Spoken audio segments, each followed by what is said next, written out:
Star Wars Battlefront 2 sucks hard. Now, I wasn't really planning on making another one of these kind of critiquing sucks videos. However, seeing how many views the last one garnered has made me realize that I don't have room to argue about where my money comes from. So here we go, it's Star Wars Sucks Down time, boys! I didn't want to make this video for a long time, mostly because I didn't want to add to the already overwhelmingly negative response this game got leading up to and upon its launch. And I've been hoping that they would manage to turn themselves around in the 9 months that it's taken to get to this point.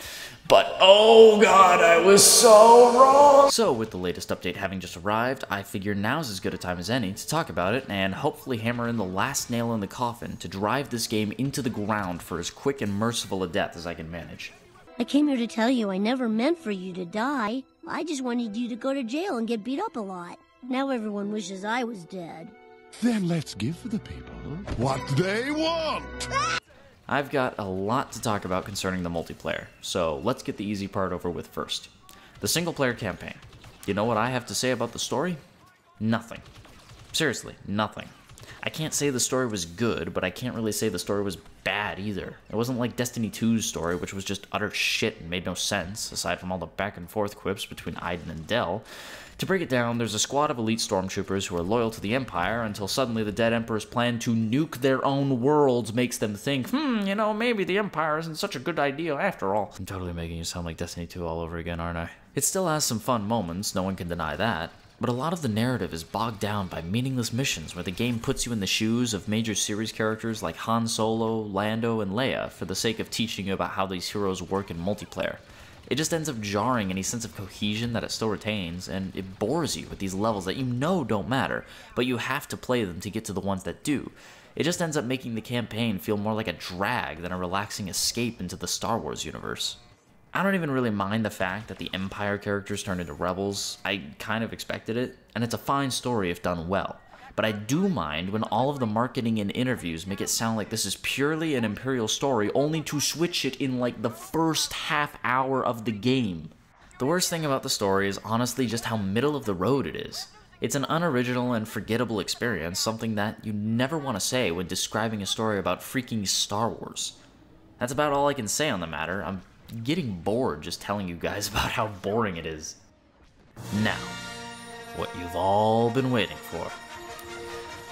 Why is this game's multiplayer so garbo? Oh my lord! The year is 2017. DICE announces Star Wars Battlefront 2. They announce microtransactions are in it. Yeah, that's about it. It pretty much goes downhill from there. First, they took the microtransactions out just to make enough sales, which still didn't work since the gaming community came together and had an almost unanimous agreement to not pre-order or buy on launch, and then they began taking out content which would have likely been funded by those aforementioned purchases. The gameplay is okay, it's fun for the first hour or two until you realize the only reason I'm still playing this is because it's Star Wars. There's nothing particularly exciting about playing the same map 50 times in a row in the exact same sequence with the exact same shitty announcer talking over the game the whole time. Blow the fuel supply and that turbo laser first, and move fast, because there's a whole planet worth of troopers here. Got a present for you. The sun getting darker?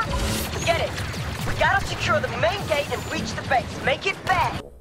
The squad system is a disjointed mess, feeling more like a chore to partake in rather than a way for teams to mobilize efficiently, like in Battlefield.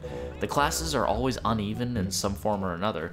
Either one of them has a broken-ass weapon, which everyone immediately exploits, or they just default to officer and sit in the back of the map with turrets racking up kills. Not that they need them, since the officer's pistols are ungodly weapons of mass destruction. Excuse after excuse is thrown out as to why they're taking so long with cosmetics. Skins and appearances that were found to be in the game at launch, and some of which are only just now making their way into it. Even then, there's problems. The latest update for Clone Troopers only brought 2 of the 6 total skins into the game, and they look horrendous. They're obvious recolors of the current skin for Naboo Troopers. They even have the maroon stripes still on their armor. This is particularly insulting when DICE and EA have iterated that the reason it took 9 fucking months to get these guys into the game was due to all the careful quality assurance work being done by Disney and Lucas to ensure that everything is based in canon and up to par. A statement which obviously no longer holds any weight. It's kind of sad when people have to make mods just to do what they wish DICE would have done, and they end up doing a better job of it than a AAA studio. Although maybe that's not really fair to say, since it's pretty apparent that EA's pulled nearly the whole dev team so they can put them to work on Battlefield 5. You could essentially just take any upcoming developer by the hand, point them at this shit show, and say, you want to make a good game? Do the exact opposite of what they did. Star Wars Battlefront 2 will end up going down as probably one of the most widely remembered games in recent history as a perfect example of how not to make one. Its flaws and shortcomings will stand as a lesson to all not to let greed overtake your passion when it comes to creativity and your work. Especially when that work is motherfucking Star Wars, goddammit!